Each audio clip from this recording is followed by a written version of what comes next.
Welcome to Digital Security is for Everyone, Part 1.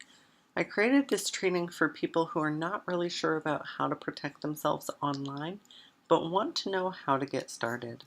It's really important to note that this should be considered an introductory training.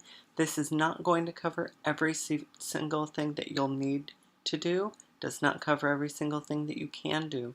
We're not going to talk about every threat, but instead we're going to cover the most common threats and how you can protect yourself. I meant for this training to be a starting place, especially for people who have never thought too much about how to protect themselves. So we're going to learn how to recognize those threats and protect yourself, and what are the most impactful things that you can do to keep yourself safe.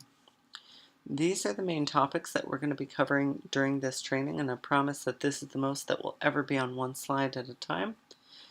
Big part of this training is showing you how to recognize what emails and websites are legitimate and what are not. And I think learning these skills and training yourself is just as important as using the right tools, maybe even more important. So as a quick overview, we're going to talk about two-factor authentication, strong passwords and password managers, security and privacy settings, personal information and security questions, recognizing and avoiding fraudulent emails and websites, recognizing and avoiding malicious email attachments, setting up automatic updates, and locking your computer and phone. And once we've done all of those things, we'll be able to prevent 99% of the most common threats and attacks to your computer and your identity online. So if we learn how to recognize fraudulent emails and websites, making sure that we don't click, we don't open, we don't download attachments, we don't enter our information, knowing that these are trying to trick us and we should be skeptical.